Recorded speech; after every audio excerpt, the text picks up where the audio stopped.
అన్నారు. అయితే మరి నువ్వు వచ్చావు కదా, ఆయన్ని నమ్ముకున్నావు కదా, ఆయన్ని ఆశ్రయించావు కదా, నిజమైన విశ్వాసిగా నువ్వు భక్తి చేస్తున్నావా? రక్షణలో నిలబడి ఉన్నావా? విశ్వాసములో నువ్వు నాటబడి ఉన్నావా? లేకపోతే పడిపోయి ఉన్నావా? లేకపోతే తొడ్రిల్లుచున్నావా? లేకపోతే స్థిరముగా ఉన్నావా అనేది ఈరోజు దేవుని ప్రశ్న. ఈరోజు చెప్పబడుతున్న ఈ మాటలను బట్టి మనల్ని మనం ఒకసారి సరి చేసుకుందాం. ఎలా ఉన్నాం? ఆత్మీయ జీవితంలో పడిపోయి ఉన్నామా? తొట్టిల్లిపోయి ఉన్నామా? యేసుక్రీస్తు ప్రభువారు అంటారు కదా, ప్రకటన గ్రంథం 2వ అధ్యాయం 4వ వచనంలో అక్కడ ఒక మాట ఉంటుంది, నేను నీ మీద ఒక నేరము మోపవలసి ఉన్నది. ఏంటంట ఆ నేరం? ఏం నేరం మోపుతున్నాడు దేవుడు మన మీద? మొదట నీకుండిన ప్రేమను నువ్వు విడిచిపెట్టేశావు. దేవుని దగ్గరికి వచ్చిన ప్రారంభంలో, దేవుణ్ణి నమ్ముకున్న ప్రారంభంలో ఆ ఉజ్జీవం, ఆ తపన, ఆ ఆసక్తి, అసలు ప్రార్థన అంటే 5 నిమిషాలు 10 నిమిషాల ముందే ఉంటాం. పాటలు పాడాలి, ఆరాధన చేయాలి, చక్కగా అందరితో కలిసి దేవుని పనిలో పరిచర్యలో మంచిగా నేను పాలు పంపులు పొందుకోవాలి, ఎప్పుడెప్పుడు ప్రార్థన చేసుకుందాం, ఎప్పుడెప్పుడు సమయం దొరుకుతుంది, ఎప్పుడెప్పుడు దేవుని వాక్యాన్ని చదువుదామనే తృష్ణ కలిగి ఉంటారు. కానీ మత్తయి సువార్తలో యేసుక్రీస్తు ప్రభువారు ఒక మాట అంటారు కదా, మనుష్య కుమారుడు వచ్చినప్పుడు భూమి మీద ఆయన విశ్వాసమును కనుగొనునా. ఎందుకు చెప్పాను అంటే, మనం చివరి దినాల్లో ఉన్నాము. ఈ చివరి దినాల్లో అపవాది ఏం చేస్తాడు? వాడికి సమయము కొంచెమే అని, ఎవరిని మృంగుదునా అని ఇంకాస్త ఇంకాస్త ఇంకాస్త తొందరపడతా ఉన్నాడు. ఈరోజు వాడి బోనికి చిక్కుకునే వారంగా మనం ఉండకూడదు. మన దేవుడు జయించినట్లుగా మనము కూడా అన్ని విషయాల్లో జయించే వారముగా ఉండునుగాక. ఆమేన్. ఏం కోరుకుంటున్నాడు ఆయన? నేను జయించినట్లు నా బిడ్డలు కూడా జయించాలి. ఏం జయించాలి? లోకాన్ని జయించాలి, పాపాన్ని జయించాలి, శరీరాశలను జయించాలి. ఈ కుటుంబంలో వ్యక్తిగతంగా వస్తున్నటువంటి శోధనలు ఉంటాయి చూసారా, వాటిని పౌలు గారు అంటారు కదా, సులువుగా చిక్కులు పెట్టే పాపాలు. కొన్ని అస్సలు కనిపించవు, కానీ వాటి ప్రభావం చాలా బాగా చూపిస్తూ ఉంటాయి. సో వాటన్నిటిని కూడా మనం విడిచిపెట్టి దేవుని వైపుకి మనం తిరిగేటట్లుగా ఉండాలి. ఈరోజు మనం ఎక్కడ పడిపోయాం? ఒకసారి దేవుని వాక్యంలో నుంచి మనం ఏం నేర్చుకోవాలి, ఏం మార్చుకోవాలి అనే కొన్ని విషయాలు ధ్యానం చేద్దాం. అయితే మన దేవుడు ఎవరు చెప్పండి? మన దేవుడు ఎవరు? బాలుడు చెప్పొచ్చు, అవునే కదా. రక్షకుడు, విమోచకుడు, సృష్టికర్త, స్వస్థపరిచేవాడు, అద్భుతాలు చేసే దేవుడు, నిన్న నేడు నిరంతరం చెప్పుకుంటూ పోతే ఇన్ఫినిటీ, ఇంకా అసలు దానికి అంతం అంటే ఏముండదు. ఆయన అంత గొప్పవాడు. అయితే మన దేవుడు చీకటిని వెలుగుగా చేసేవాడు. ఎవరు చెప్పండి ఒకసారి? చీకటిని కూడా వెలుగుగా చేసేవాడు, వంకర త్రోవలను చక్కనివిగా చేసేవాడు, కరుకు మార్గములను నున్ననివిగా చేసేవాడు, ఇంకా ఎముకలలో సహితం, ఎండిపోయిన ఎముకలలో సహితము జీవ ఆత్మను పుట్టించగలిగిన దేవుడు. హల్లెలూయా. అంతేనా? అంత గొప్ప దేవునికి అంత చిన్నగానే హల్లెలూయా. ఎండిపోయిన ఎముకలండి. ఈరోజు మనం పొయ్యిలోకి వాడే కట్టెలు ఉంటాయి, వేటిని వాడతాం? పచ్చి వాటిని వాడతామా? ఎండిపోయిన వాటిని వాడతాం. అలాగ ఎండిపోయిన వాటిలో కూడా మరలా జీవాన్ని పుట్టించి మొలకలు తీసుకురాగలిగిన దేవుడు ఆయన. చీకటిని వెలుగుగా, మారా అనుభవాలను మధురముగా, పరిస్థితులన్నీ కూడా మార్చగలడు. ఒక మాటలో చెప్పాలంటే దేవుని వాక్యంలో ఉంటుంది కదా, ఆయన లేని వాటిని కూడా ఆయన బిడ్డల కోసం ఉన్నట్లుగా పిలుస్తాడంట. దేవునికి స్తోత్రం. హల్లెలూయా, హల్లెలూయా. ఈరోజు నీ కుటుంబంలో ఎటువంటి పరిస్థితులు గుండా వెళ్తున్నావో, ఒకవేళ నీ పరిస్థితులను బట్టి విశ్వాసంలో పడిపోయావేమో, విశ్వాసంలో పడిపోయావేమో, ఆసక్తిలో, నీకున్న భారాన్ని బట్టి, నీకున్న పని ఒత్తిడిని బట్టి విశ్వాసంలో దేవుని గూర్చిన ఆసక్తిలో పడిపోయావేమో, లేకపోతే లోకములో, శోధనలో, పాపంలో, అపవాది ఉచ్చుల్లో చిక్కుకొని పోయావేమో. ఈరోజు నువ్వు ఆ స్థితిలో నుండి లేవాలనేదే యేసుక్రీస్తు ప్రభుల వారి ఉద్దేశం. హల్లెలూయా. ఆయన మనం నమ్మాలండి. ఎలా నమ్మాలి అని అంటే, ఆయన మనల్ని నమ్మాడు, అవునే కదా. మనము నమ్మదగిన వారము కానప్పటికీ కూడా ఆయన మన పట్ల ఎలా ఉన్నారంట? నమ్మదగిన దేవుడుగా ఉన్నారు. ఆయన మనల్ని నమ్మారు, ఆయన మనల్ని ప్రేమిస్తున్నారు. ఎంతగా అనంటే యోహాను సువార్త 3:16 ఉంటుంది, ఆయన లోకమును ఎంతగానో ప్రేమించి తన ఏకైక కుమారుని. ఇవన్నీ మాకు తెలిసిన విషయాలే అనుకుంటాం. పౌలు గారు అంటారే ఒక మాట, మీరు పేరుకి భక్తి చేస్తున్నారు కానీ భక్తిలో ఉన్న శక్తిని మీరు ఆశ్రయించడం లేదు. ఈరోజు కేవలం వాక్యాన్ని వింటున్నారా? వాక్యంలో ఉన్నటువంటి జీవాన్ని మీ జీవితాల్లోనికి ఉజ్జీవింప చేసేటట్లుగా ప్రయత్నంలో, ఆచరణలో మీరు కలిగి ఉంటున్నారా? దేవుని మాట జీవము కలిగినది, అవును కదా. సృష్టిని చేసింది, జీవాన్ని కలుగు చేసింది, పరిస్థితులను ఏవైనా మార్చగలదు దేవుని మాట, అంత శక్తి. మరి ఇంతగా మనం ప్రార్థన చేస్తున్నామే, దేవుని మాటలు చదువుతున్నామే, ఎందుకు పడిపోతున్నాం? ఎందుకు అంత రోషముగా దేవుని కోసం నిలబడలేకపోతున్నాం? ఒకసారి చూడండి, యాకోబు పత్రిక 1వ అధ్యాయం. యాకోబు పత్రిక 1వ అధ్యాయం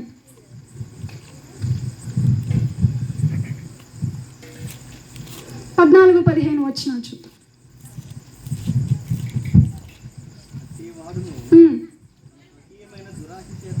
ఇంకొంచెం పైన చదువుతారా? ఒక్క నిమిషం. కాదు, విశ్వాసం గురించి చెప్తారు కదా అక్కడ. 1వ అధ్యాయం 6 నుంచి చదవండి. అతడు ఏమాత్రమును సందేహింపక విశ్వాసముతో అడుగువలెను. సందేహించువాడు గాలి చేత రేపబడి ఎగిరిపడు సముద్ర తరంగమును పోలి ఉండును. అటు మనుష్యుడు ద్విమనస్కుడై తన సమస్త మార్గములందు అస్థిరుడు గనుక ప్రభు వలన తనకేమైనను దొరుకునని తలంచుకోవాలి. దేవునికి స్తోత్రం. హల్లెలూయా. ఎంతమంది దగ్గర బైబిల్స్ ఉన్నాయి? ఒకసారి చూపిస్తారా? ఎంతమంది బైబిల్ చదవగలరు? చేయెత్తి హల్లెలూయా చెప్తారా? ఇప్పుడు నేను తప్పు చదివానా, కరెక్ట్ చదివానా? తప్పు చదివా. అవును, తప్పు చదివా. తలంచుకోవాలా, తలంచుకోకూడదా?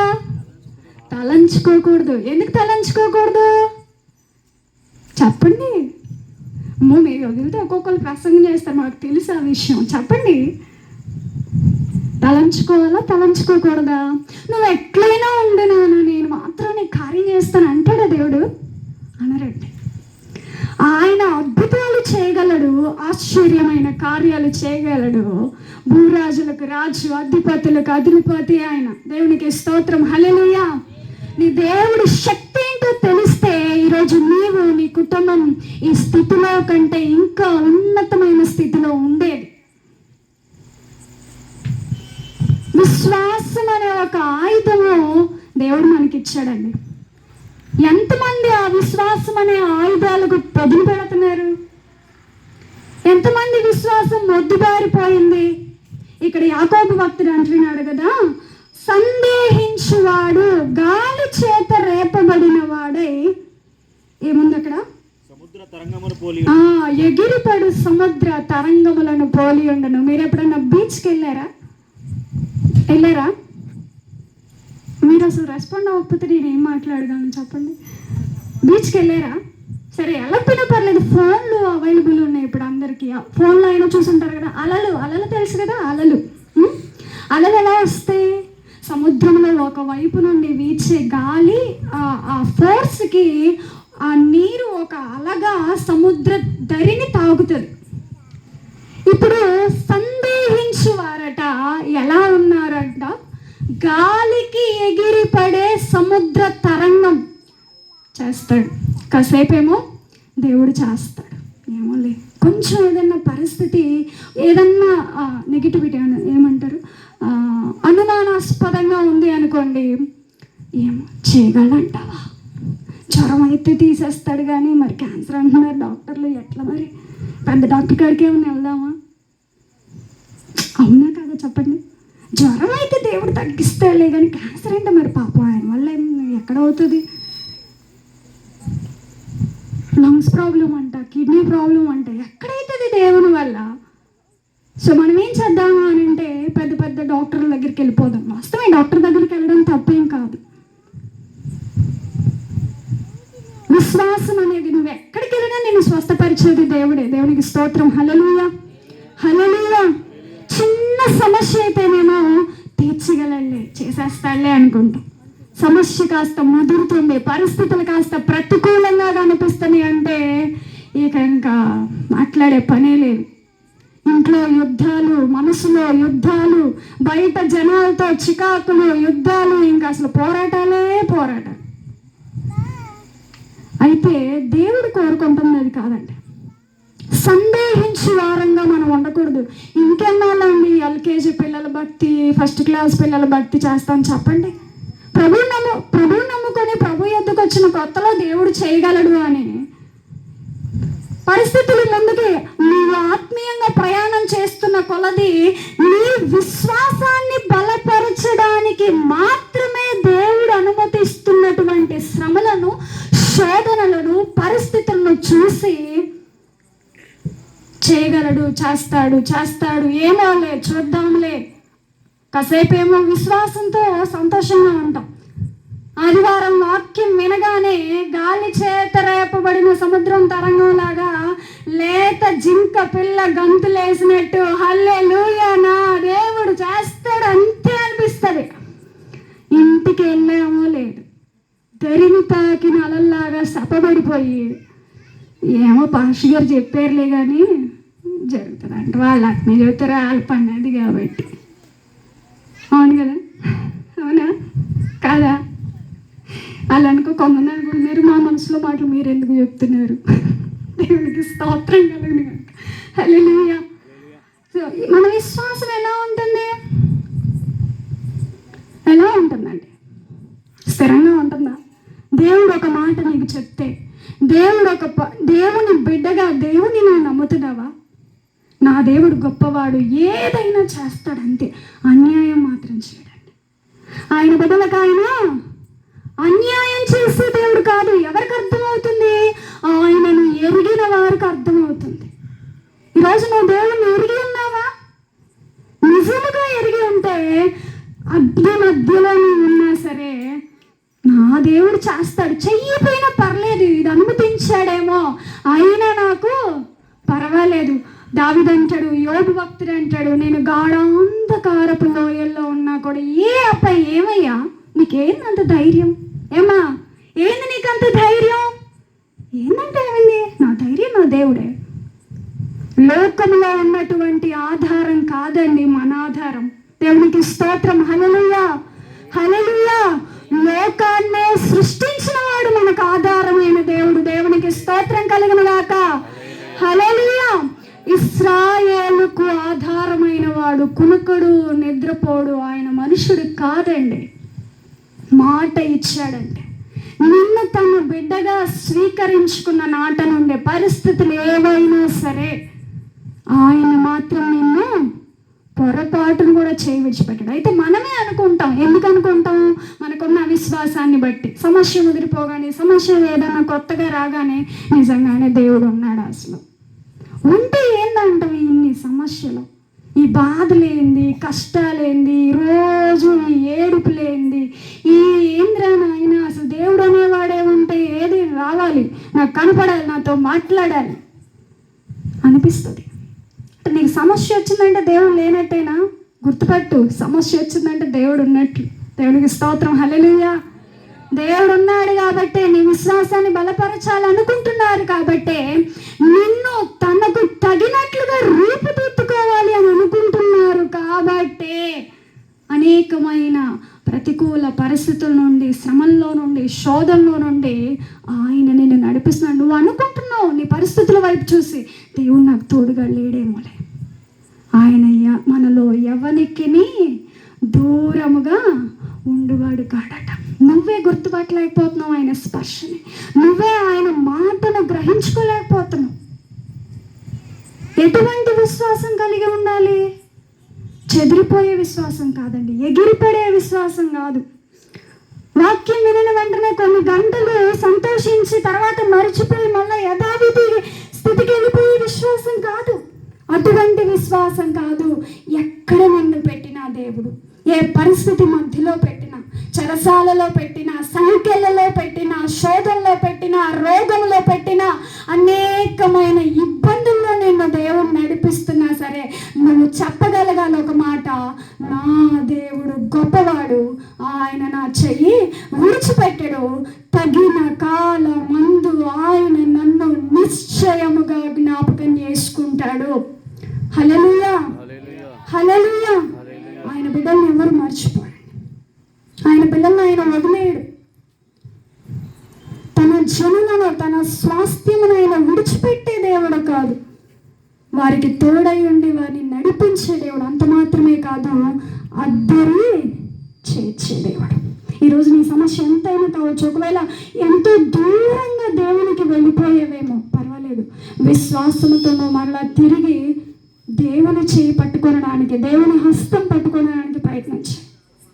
సరైన విశ్వాసం, నీ విశ్వాసంలో ఎక్కడన్నా లోపం ఉందేమో సరి చేసుకో.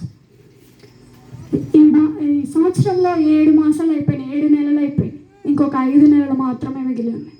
దేవునికి ఏం వాగ్దానం చేశాడు, దేవునితో ఏం మాట్లాడారు, వాటిని మరచిపోకుండా ఆయన పాదాల దగ్గర కనిపెట్టినప్పుడు ఖచ్చితంగా తప్పకుండా ఆయన కార్యాలు చేస్తాడు. ఆమేన్, హల్లెలూయా, హల్లెలూయా. మనం సరైన విశ్వాసం అక్కడ ఉంటుంది కదా, యాకోబు పత్రిక 2వ అధ్యాయంలో 23వ వచనం చూడండి. అబ్రహాము దేవుని నమ్మెను, అది అతనికి నీతిగా ఎంచబడెను. చాలండి, చాలు. అది చిన్ననాటే కావచ్చు, ఒకసారి చెప్తాను వినండి. దేవుని నమ్మాడంట.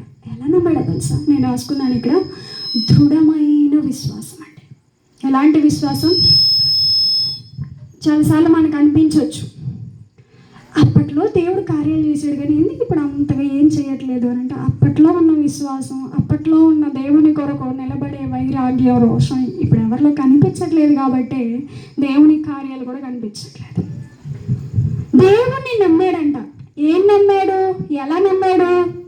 75 సంవత్సరాలండి, పిల్లలు లేరు, మీరు వినే ఉంటారు, ఆయన మరొకసారి జ్ఞాపకం చేసుకున్నాం. 75 సంవత్సరాలు సంతానం లేదు.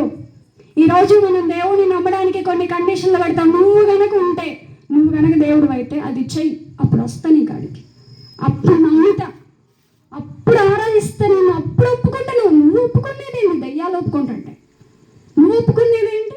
నువ్వు ఒప్పుకుంటే దేవుడు అయిపోతాడు, నువ్వు ఒప్పుకోకపోతే దేవుడు అయిపోడా ఆయన? దేవునికి స్తోత్రం, హల్లెలూయా. సో అబ్రహాము దేవుని నమ్మాడండి. ఏం ఐశ్వర్యం ఇవ్వాల, అంతస్తులు, మేడలు, మిద్దెలు ఏమి ఇవ్వాల, ఒక్క మాట అంతే. అబ్రహామా, నీవు లేచి అడికెళ్ళు, నీకు 4 అంతస్తుల బిల్డింగ్ ఇస్తా అంటే వెళ్ళాడు అనుకుంటున్నారా? ఏంటి, ఉన్నది కూడా వదిలేయమన్నాడు. ఏం చెప్పాడు? కొంతమంది మంచి మాట చెప్తే స్తోత్రం, హల్లెలూయా అనుకుంటారు, కానీ దేవుడు ఏదన్నా అడిగితే మాత్రం, చెప్తే మాత్రం దేవుడు అటెండ్ అవుతాడు. మీరు సరైన భక్తులు కాదేమోలే అంటారు. దేవుడు చెప్పాడండి. ఏం చెప్పాడు అబ్రహాముకి? నీవు లేచి నీ ఇంటి నుండి, నీ బంధువుల యొద్ద నుండి, నీ స్వదేశము నుండి బయలుదేరి నేను నీకు చూపించిన పలానా ఊరికి వెళ్ళమన్నాడా? ఏమన్నాడు? చూపించబోయే. అనగా ఎక్కడికి వెళ్ళాలో కూడా చెప్పకుండా నువ్వు లేచి బయలుదేరు అని అంటే, ఈరోజు ఇక్కడున్న మనమైతే అసలు నువ్వెవరు? మాట్లాడుతుంది నువ్వేనని ఏంటి గుర్తు? నువ్వు నిజంగా దేవుడు అయితే ఇక్కడే ఆశీర్వదించు, ఎక్కడికి వెళ్ళమంటావేంటి? ఇక్కడ చెయ్యి. ఇక్కడ చేస్తే నా బంధుజనుల మధ్యలో, అందరిలో, నా ఇంటి వారందరి మధ్యలో నీ నామానికి మహిమ వస్తుంది కదా. మన తెలివి భలే ఉంటుంది కదా. దేవునికి మనం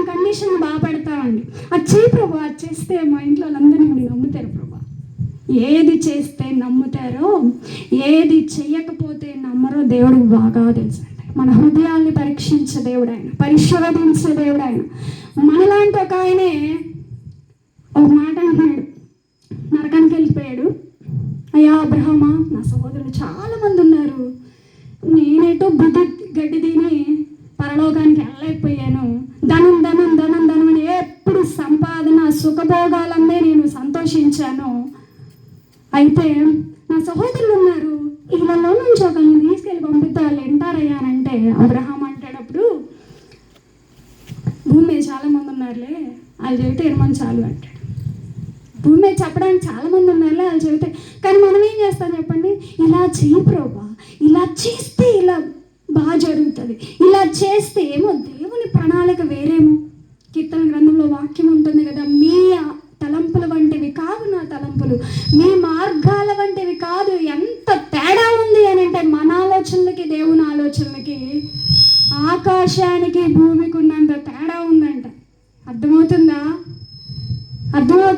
ఇక్కడికి పంపి ప్రభా, ఇది ఇవ్వు ప్రభా, ఇలా చేయి ప్రభా, ఇలాగే చేయి ప్రభా అని దేవునికి మనం చాలా విషయాల్లో కండిషన్స్ పెడతా ఉంటామండి. కానీ దేవుని ఉద్దేశం ఏంటి? నిన్ను ఎలా తీసుకురావాలనుకుంటున్నాడో, నిన్ను ఏ స్థలంలో ఆయన నిలబెట్టాలనుకుంటున్నాడో, ఏ ఆశీర్వాదాన్ని నీకు దాచి ఉంచాడో, ఆయనకు సమీపంగా వచ్చి ఆయన మనసును గుర్తిస్తే మాత్రమే కదా నువ్వు గ్రహించుకోగలుగుతావు. కనుక నీవు అనుకుంటున్నట్లు జరగట్లేదని బాధపడొద్దు, సంతోషించి. ఇంకా చెప్పాలంటే ఎందుకో తెలుసా, నీవు అనుకున్నట్లు జరగకపోతే దేవుడు అనుకున్నట్లు జరుగుతుంది. దేవునికి స్తోత్రం.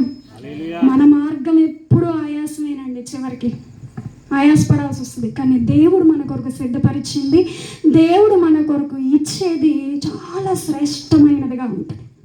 ఇప్పుడు నువ్వు లేచి వెళ్ళిపోయిరా అందరినీ అని అంటే ఎవరికైనా ఎంత కష్టంగా ఉంటుంది. కానీ ఒక్క ప్రశ్న కూడా వేయకుండా దేవుని మాటకు పోనీ వస్తే ఏమి ఇస్తావు, ఎక్కడికి వెళ్ళాలని కూడా అడగలేదండి, ఎందుకు విడిచిపెట్టాలి నా వాళ్ళందరినీ కూడా అడగలేదండి. అంతగా దేవుని మాటకు లోబడే విశ్వాసం నీకుందా? చెయ్యి అని అంటే చేసే విశ్వాసం, కూర్చో అంటే కూర్చునే విశ్వాసం, నిలబడు అని అంటే నిలబడే విశ్వాసం. అంటే కూర్చో నిలబడమని దేవుడు ఏం చెప్పడు, పొరపాటున అట్లా అడిగారు, ప్రభు కూర్చోవాలా నిల్చోవాలా అని దేవుని దగ్గరికి. మీ పరిస్థితుల్లో ఏం చేయాలి అనే నిర్దేశాలు దేవుని ద్వారా మీరు పొందుకుంటున్నప్పుడు వాటిని ఆచరణలో పెట్టగలిగితే మీ అంత ధన్యులు ఇంకెవరు ఉండరండి. దేవునికి స్తోత్రం. హల్లెలూయా, హల్లెలూయా. దేవుడు పక్షపాతి కాదు, అబ్రహాము ఒక్కనే దీవించే దేవుడు కాదు. నిన్ను నన్ను అందరినీ కూడా అటువంటి విశ్వాసం మనం కలిగి ఉంటే మనల్ని అందరినీ కూడా ఆయన దీవిస్తాడు. దేవునికి స్తోత్రం. హల్లెలూయా. ఎంతటి విశ్వాసం మనం కలిగి ఉండాలో ఒక ఇద్దరు ముగ్గురు జీవితాల్లో నుంచి 4 మాటలు చెప్పి నేను ముగిస్తాను. తొందరగా ముగించుకుందాం అన్న వాళ్ళు ఒకసారి 2 చేతుల పైకి ఎత్తి హల్లెలూయా. ఓ దేవుడు నిజంగా నిజంగా మిమ్మల్ని పూర్ణంగా ఆశీర్వదించును గాక. ఆమేన్. మీ ఆసక్తిని దేవుడు ఖచ్చితంగా చూస్తాడు. మీకోసం నేను ప్రార్థన చేస్తాను. ఓకే, బైబిల్ గ్రంథంలో కొంతమంది వ్యక్తుల గురించి మనం చూద్దాం. దావీదు ఎంతమందికి తెలుసు? మా ఇంటి పక్కన ఉండే దావీదు కాదు, బైబిల్ గ్రంథంలో ఉండే దావీదు. ఎంతమందికి తెలుసు? తెలుసు అన్న వాళ్ళు ఒకసారి చేయతి చూపిస్తారా? ఆ దావీదు ఆడేమో తెలియదు, నా కాడ 1000 రూపాయలు తీసుకున్నాడు, ఎంతవరకు ఇవ్వలేదంటారా? దేవునికి స్తోత్రం. అంటే మీరు నిద్రపోతున్నారులే కొంతమంది, అందుకని మధ్యలో అలాంటివి వాడాల్సి వస్తుంది. పర్లేదు, మీరు కూడా కాస్త మైండ్ పెట్టి వింటారు కదా. దావీదు చాలా భక్తిపరుడండి. ఎవరైనా ఆశపడాలి అని అంటే ఎవరిలాగా భక్తి చేయాలి అని బైబిల్ గ్రంథంలో ఒక వ్యక్తి పేరు నేను చెప్పగలను, దావీదు. ఎంత ఒక భార్య భర్తల మధ్యలో ఉండే ప్రేమ కంటే కూడా ఆ భార్య భర్తల మధ్యలో ఉండే ప్రేమకి 1000 రెట్లు దేవుని పట్ల దావీదు ప్రేమ కలిగి ఉన్నాడు. అర్థమైందా నేను చెప్పిన మాట? దేవుడు దావీదుని ప్రేమించడం అది సహజమే, కానీ దావీదు దేవుణ్ణి ఎంతగా ప్రేమిస్తాడు అని అంటే, నా జీవిత కాలం అంతా ఎక్కడుంటావయ్యా, ప్యాలెస్ ఏమన్నా కట్టించమంటావనంటే, కాదు ప్రభా, నా జీవిత కాలం అంతా నీ సన్నిధిలో నేను నివాసం చేయడానికి చిరకాలము యెహోవా మందిరములో నేను నివాసం చేసేది. ఈరోజు మనల్ని దేవుడు ఆ ప్రశ్న అడిగితే మన సమాధానం ఏంటో, ప్రభా అందరికీ సొంత ఇల్లులు ఉన్నాయి, మరి మాకు కూడా ఈ సంవత్సరం ఏమన్నా కృప చూపించండి అయ్యా. ఇస్తాడమ్మా. ఆయన నీతిని, ఆయన రాజ్యాన్ని నువ్వు మొట్టమొదటిగా వెతికితే, నమ్మిక ఉంచగలిగితే ఖచ్చితంగా ఇస్తాడు. నీకోసం ప్రాణమే ఇచ్చిన దేవుడు. ఆఫ్టర్ ఆల్ స్థలం ఇవ్వడా, పొలం ఇవ్వడా, భౌతిక సంబంధమైన ఆశీర్వాదాలు ఇవ్వడా? నేను అంటాను, ప్రత్యేకంగా వాటి కోసం నువ్వు అడగక్కర్లేదు దేవుని దగ్గర. నువ్వు దేనికోసం అడగాలి? స్థిరమైన రక్షణ కోసం, స్థిరమైన మారు మనసు కోసం, స్థిరమైన విశ్వాసం కోసం, దైవిక సంబంధమైన వైరాగ్యం కోసం, దేవునితో కూడా యుగ యుగాలు ఉండే ఆ నిత్య రాజ్యం కోసం అడగాలి. దేవునికి స్తోత్రం. హల్లెలూయా, హల్లెలూయా. మోడ్రన్ సేవ వచ్చిన తర్వాత చెప్పొచ్చో లేదో తెలియదు కానీ మోడ్రన్ సేవ జరుగుతుంది ప్రజెంట్.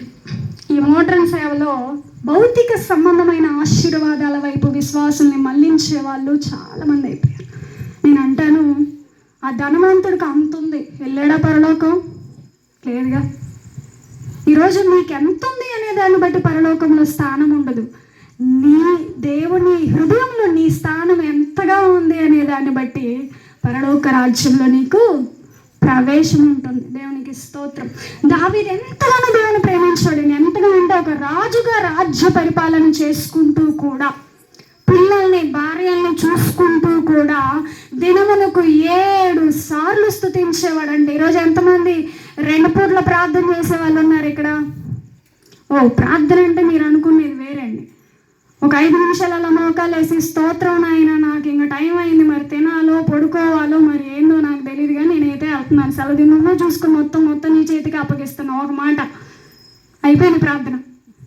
ఆ ప్రార్థనకి ఏం కదులుతాయండి? ఒకసారి ఒక ముసలావిడ విశ్వాసం గురించి ప్రసంగం వినిందంట సంఘంలో, దైవజనుడు చెప్తుండగా, మీకు ఆవగింజంత విశ్వాసం ఉంటే కొండ పడిపోయిద్ది, మీరు పడిపోమానంటే ఆ ముస్లిం వెళ్తా ప్రయోగం చేసింది. నిజమా కాదా మా పాస్టర్ గారు చెప్పింది అని. ఒక చెట్టు దగ్గరికి వెళ్ళి ఆ చెట్టు చూసి, ఓ చెట్ట విశ్వాసంతో నేను మీకు చెప్తున్నా, యేసు నామములో నువ్వు పడిపో అని దాని ముందు కళ్ళు మూసుకొని ప్రార్థన చేస్తుందంట. అయితే ఏం జరిగింది అనుకుంటున్నారు? ఆ ముసలావిడ కళ్ళు తెరిచి చూసి ఒక మాట అనింది, నాకు తెలుసు ఈ పాస్టర్ గారు ఓట్ని చదువుతాడని నాకు తెలుసు, ఇది పోదని నాకు తెలుసు. అంటే మనసులో ఏం పెట్టుకుంది? ఆ విశ్వాసం.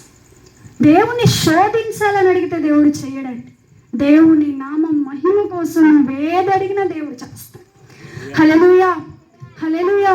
7 మార్లు స్తుతించాలండి. ఊరిక సమస్యని తలుచుకుంటా, ఇది ఎప్పుడు పోయిద్దో, వీడెప్పుడు మారుతాడు, ఈమెకి ఎప్పుడు పెళ్ళి అవుతుందో, నా బిడ్డల పరిస్థితి ఏందో, నా భవిష్యత్తు ఏంటో ఊరికే ఆలోచిస్తూ ఉంటే ఏమి పూచుకు పుల్లు అంటారు చూడండి, అంత కూడా పరిస్థితులు ఏమీ మారు. ఏం చేస్తే మారుతాయి? విశ్వాసముతో నీవు దేవుని వైపు నీ హస్తములు చాపి, నాకు తెలుసు దేవా నీవు చేయగలవని అని విశ్వాసంతో స్తుతించినప్పుడు అప్పుడు నీ పరిస్థితులన్నీ కూడా మారతాయండి. ఇక్కడ యాకోబు భక్తుడు 2వ అధ్యాయం అంటాడు కదా, క్రియలు లేని విశ్వాసం ఏమైనదంట? మృతమైనది. ఈరోజు నాకు విశ్వాసం ఉంది ఉంది ఉంది అని మేమతో చెప్తే అయిపోదు. అన్న ఏం చేసింది? కుమారుని కోసం దేవుని సన్నిధికి ప్రార్థన చేసింది. దైవజనుడు ఒక్క మాట చెప్పాడు, పోనాను దేవుడు నువ్వు అడిగింది నీకు ఇచ్చేస్తాడు అన్నాడు. నీకేం చేసిందంట? ఇంటికి వెళ్ళి మళ్ళా ఉపవాసాలంట, నువ్వు ఇస్తావా లేదా అని ఏడ్చిందా? ఏం చేసింది హన్నమ్మ? ఇంటికి వెళ్ళి ఆనాటి నుండి దుఃఖముఖిగా ఉండుట మాని, ఈరోజు ఎంతమంది అండి చక్కగా భోజనం చేసి సంతోషంగా ఉందంట హన్నమ్మ.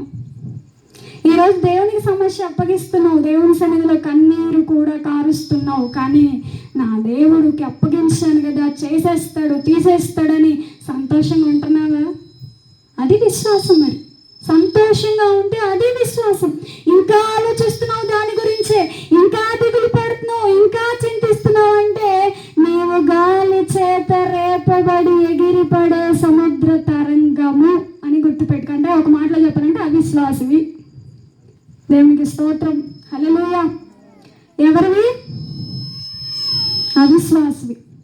నీలో ఎటువంటి విశ్వాసం ఉంది? మరి దృఢమైన విశ్వాసం ఉండాలి. పడిపోయాడండి దావీదు పడిపోయాడు.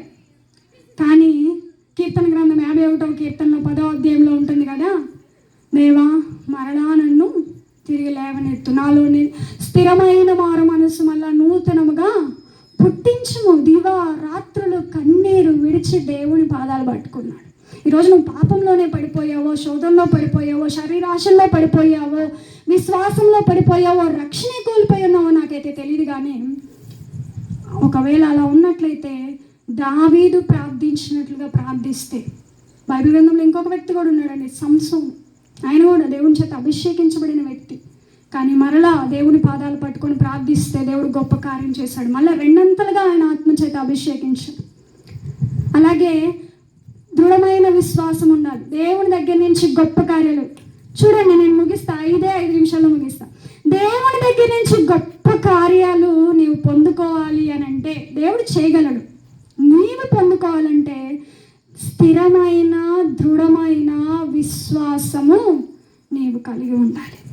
విశ్వాసంలో లోపం పెట్టుకొని ఎందుకు చేయట్లేదు, నువ్వు లేవా, నా ప్రార్థన వినవా, నా కన్నీరు నీకు కానరాట్లేదా అని దేవుణ్ణి ప్రశ్నలు వేయకండి. దృఢమైన విశ్వాసం, దిగులు చింత లేకుండా సంతోషించగలిగి సమస్యను దేవునికి అప్పగించి సంతోషించే విశ్వాసం. అలాగే యోహాను సువార్తలో మనకు ఒక వ్యక్తి కనిపిస్తాడు. బెతెస్దా కోనేటి దగ్గర ఎన్ని సంవత్సరాల నుంచి పడి ఉన్నాడు చెప్పండి? 14 సంవత్సరాలు. చెప్తే ప్రైజ్ ఇస్తారు, మీ పాస్టర్ గారే ఇస్తారు. ఎన్ని సంవత్సరాలుగా పడి ఉన్నాడు? 38 ఏళ్ళ నుండి రోగి ఒక్కడు, స్వస్థత లేక లేవలేక పడి ఉండను. 38 ఏళ్ళ నుండి రోగి ఒక్కడు, స్వస్థత లేక లేవలేక పడి ఉండేను. ఎన్నేళ్ళ నుండి? 38 ఏళ్ళ నుండి. అయితే చచ్చిపోదామని ఇప్పుడు అనుకున్నాడా? లేదండి. చిన్న సమస్య రాగానే అరే ఈ అప్పులు, ఈ సమస్యలు, ఈ భర్తతో నేను ఏగలేని, పిల్లల్ని నేను సాకలేను, చచ్చిపోతే బాగుంటుంది అనుకుంటారు చాలామంది. కానీ 38 సంవత్సరాలండి, జీవితకాలంలో సగకాలం. ఏ రోజైనా ఆ దేవదూత వచ్చినప్పుడు నన్నెవరైనా కూడా కోనేటిలో దింపకపోతారనే ఒక ఆశ ఆ వ్యక్తిని 38 సంవత్సరాలుగా బ్రతికిస్తూ వచ్చింది. అబ్రహాం విషయంలో కూడా అంతేనండి. 78 సంవత్సరాలకు వాగ్దానం చేసి మరుసటి సంవత్సరం ఇచ్చాడు అనుకుంటున్నారా? 25 సంవత్సరాలు ఆలస్యం చేస్తున్నాడంటే గుర్తుపట్టండి, అద్భుత రీతిగా దేవుని జీవితంలో కార్యం చేస్తాడు.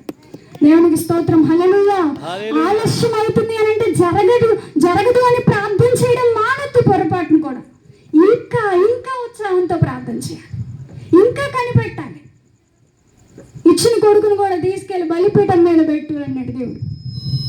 ఇంకొకరైతే పెట్టగలరా? కానీ దేవుడు ఎందుకు అబ్రహాం ఎందుకు పెట్టాడో తెలుసా? అబ్రహాంకి తెలుసు, నా దేవుడు ఇచ్చి అలా ఎలా తీసుకుంటాడు. ఇస్సాకుని ఇస్తా అన్నాడు, ఇస్సాకు ద్వారా నా సంతతిని ఆశీర్వదిస్తా అన్నాడు, ఇసుక రేణువుల కంటే కూడా విస్తారంగా చేస్తా అన్నాడు. ఆయన మాటకు ఆయన విరోధంగా ఏ రోజు కూడా చేసే దేవుడు కాదు. అందుకే శారమ్మకు కూడా చెప్పకుండా ఇస్సాకుని తీసుకెళ్ళాడు మోరియా పర్వతానికి. ఎందుకు చెప్పలేదో తెలుసా? అంటే ఒక్కొక్కరికి అలా చెప్తే నేనేమంటున్నానంటే, అరే మళ్ళీ ఇస్సాకుని తీసుకొస్తాను. ఈలోపు శారమ్మ కొంచెం ఆడవాళ్ళకి ఎమోషన్స్ ఎక్కువ కాబట్టి ఆవిడకి చెప్పి మళ్ళీ మధ్యలో ఆవిడని ఎందుకు బాధ పెట్టడం, ఎటు వాడిని తీసుకెళ్ళి మళ్ళీ తీసుకొస్తాను కదా, ప్రశాంతంగా ఉంటుంది 3 రోజులు. మననేం కానీ అమ్మాయి బలియడానికి కాకుండా దేవుడు అడిగారంటే, నువ్వు అట్టెత్తావు, నా కుమారే నాకు ఇచ్చి నువ్వేమన్నా చేసుకోపో, అవసరం అయితే నువ్వు నీ భక్తి నువ్వు చేసుకోపో అని అనేదేమో మేబీ ఒకవేళ. అందుకే శారమ్మకు కూడా చెప్పకుండా పాపం ఎందుకులే, మంచి భర్త అండి అబ్రహాం. ఎవరు? మంచి భర్త. అనవసరంగా శారమ్మను బాధపెట్టడం అబ్రహాంకి ఇష్టం లేదు. సో తీసుకెళ్ళిపోయి బలిపీఠం మీద ఇస్సాకును పెట్టి కత్తి ఎత్తేంత వరకు కూడా దేవుడు పరీక్షించాడు. కానీ అబ్రహాంకి తెలుసు నా దేవుడు అన్యాయస్తుడు కాడు. అవసరమైతే ఒకవేళ వీళ్ళు బలిచ్చిన తర్వాత అయినా మళ్ళా తిరిగి ఆయన లేపగల సమర్థుడు అని నమ్మాడు కనుకనే బలిపీఠం మీద తన కుమారుణ్ణి పెట్టగలిగాడు. బెతెస్దా కోనేటి దగ్గర 38 ఏళ్ల నుండి ఏ రోజైనా దేవదూత కదిలినప్పుడు, ఆ నీళ్ళలోనికి దిగినప్పుడు స్వస్థత రాకపోతుందా అని కనిపెట్టినందుకు ఆ దేవాతి దేవుడే, ఆ సృష్టికర్త అయిన దేవుడే వచ్చి లేచి ముట్టి స్వస్థపడగోరుచున్నావా అని అడిగి మరి స్వస్థపరిచాడు. దేవునికి స్తోత్రం. హల్లెలూయా. ఏం కావాలి? నీ కార్యం చిన్నగా జరగడం కావాలా, అద్భుత రీతిగా జరగడం కావాలా? దేవునికి స్తోత్రం. మీరెవరు చెప్పట్లేదు? అద్భుత రీతిగా జరగాలంటే కాస్తంత ఓపిక పట్టాలి, కాస్తంత నిరీక్షణ ఉంచాలి, కాస్తంత ఓర్చుకోవాలి. పిల్లలకి డెలివరీ అయినప్పుడు ఆడవాళ్ళకి చెప్తారు కదా, ఇంకొక నిమిషమైనా ఓర్చుకో, బిడ్డ బయటికి వచ్చేస్తే ప్రసవ వేదన, బిడ్డను చూడగానే ఆ బాధ అంతా మర్చిపోతారు. నీ దేవుడు కూడా శ్రమ నొందిన ఏండ్ల కొలది సమృద్ధిని మాకే చెదవు, గొప్ప సాక్షి సంగమై. రాదా మీకు? నాకు గుర్తులేదు మరి, అందుకే సార్. దేవునికి స్తోత్రం. హల్లెలూయా, హల్లెలూయా. కాబట్టి శ్రమలు వస్తుంది అని, శోధనలు వస్తున్నాయి అని విశ్వాసంలో పడిపోకండి. ఎందుకు నమ్ముకున్నాను అని అనుకోమాకండి. దేవదూత కాదండి, నిరీక్షణ ఉంచినందుకు దేవుడే దిగి వచ్చి స్వస్థపరిచాడు. అలాగే మరొక వ్యక్తిని గురించి చెప్పుకొని ముగించుకుందాం. బైబిల్ గ్రంథంలో ఒక ఆవిడ, రిఫరెన్స్లు ఎందుకు చెప్పట్లేదంటే కొంచెం టైం మిగులుతుందని చెప్పట్లేదు.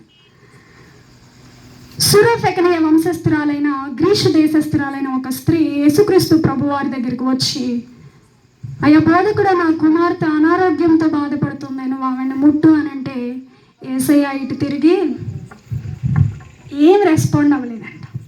ఆవిడ ఎక్కడ ఉంది, ఆవిడ మాట్లాడుతుంది, ఆయన ఇటు తిరిగి ఉన్నాడు.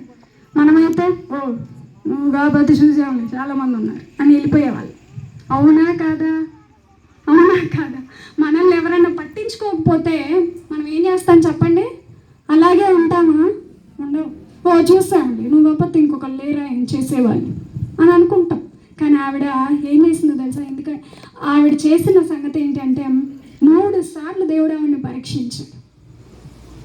3వ మాట, అన్ని జనులు అందరూ కూడా ఈ మాటను తీసుకొని మీ బైబిల్లో మమ్మల్ని అట్లా అన్నారు ఇట్లా అన్నారు అని అంటున్నారు. కానీ కుక్కలు తినే రొట్టె ముక్క పిల్లలకు వేయడం యుక్తమా అని అంటే,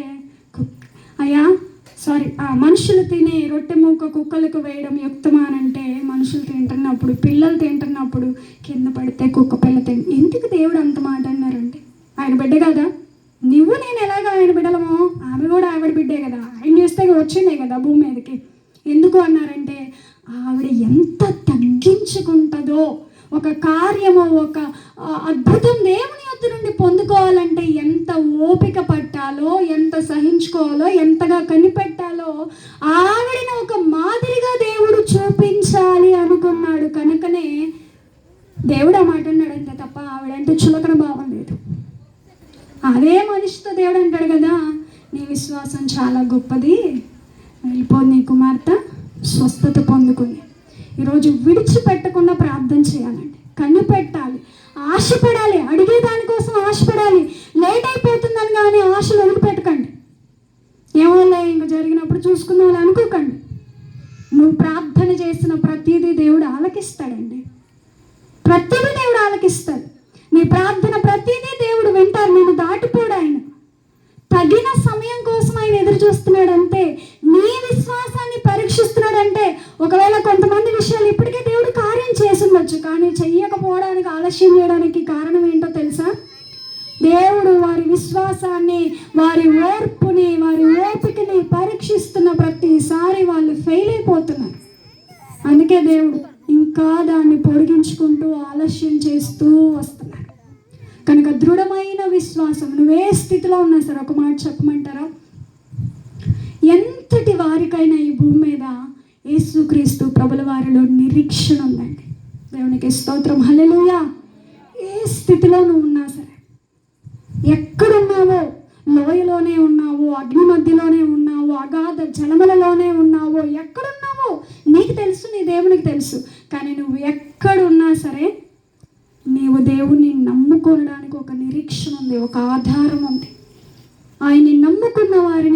సిగ్గుపరచడు, వారి నమ్మికను ఆయన తప్పిపోయేటట్లుగా చేయడు. పేతురుతో ఒక మాట అంటారు కదా యేసుక్రీస్తు ప్రభువు వారు, పేతురు అపవాది సాతాను మిమ్మల్ని పట్టుకొని జల్లించాలనుకుంది, మిమ్మల్ని తప్పిపోయేటట్లుగా తొట్టిపడేటట్టుగా చేయాలనుకుంది, కానీ మీ నమ్మిక తప్పిపోకుండానట్లు నేను మీ కొరకు వేడుకొన్నాను. అనగా ఎవరైతే విశ్వాసం ఉంచుతారో ఆయన మీద, వారి విశ్వాసం తప్పిపోకుండా కూడా పరలోకంలో తండ్రి కుడిపార్శ్వమున నీ కోసం యేసయ్య విజ్ఞాపన చేస్తున్నాడంట. దేవునికి స్తోత్రం. హల్లెలూయా, హల్లెలూయా. నీ ప్రార్థనకి దేవుని ప్రార్థన తోడైతే నువ్వేం అసలు అపజయం పొందుకుంటావా? అన్యాయం జరుగుతుందా? నిందల పాలవుతావా? అవమానాల పాలవుతావా? పొరపాటును కూడా కాదు. కనుక ఈ రాత్రి ఏ స్థితిలో ఉన్నారు, ఏ ఆలోచన పెట్టుకొని ఇక్కడికి వచ్చారో నాకైతే తెలియదు, కానీ దేవుడు ఇంకా నిన్ను ప్రేమిస్తున్నాడు. నువ్వు స్థిరమైన విశ్వాసాన్ని కలిగి ఉండాలని ఆయన కోరుకుంటున్నాడు. ఆయన చేసేంత వరకు ఆయన వైపు కన్నులెత్తి చూడాలి అని ఆయన కోరుకుంటున్నాడు. ఓపికతో కనిపెట్టాలి అని దేవుడు కోరుకుంటున్నాడు. సో నువ్వు కనిపెట్టగలిగితే, నువ్వు ఓపిక పట్టి ఉండగలిగితే, నువ్వు దృఢమైన ఒక చెదిరిపోయినటువంటి చెక్కు చెదరినటువంటి విశ్వాసాన్ని నువ్వు కలిగి ఉంటే గొప్ప కార్యాలు చెప్తున్నాను, రాసి పెట్టుకోండి. దేవుని సాక్షిగా గొప్ప కార్యాలు మీ జీవితాలలో దేవుడు చేయుటకు సమర్థుడు. దేవునికి స్తోత్రం. హల్లెలూయా, హల్లెలూయా. కనుక ఈ మాట నేను ముగిస్తున్నాను. దేవుడి మాటలు మన వెనికిడిలో నీరు కట్టి ఫలింపచేసి ఆశీర్వదించును గాక. ఆమేన్, ఆమేన్.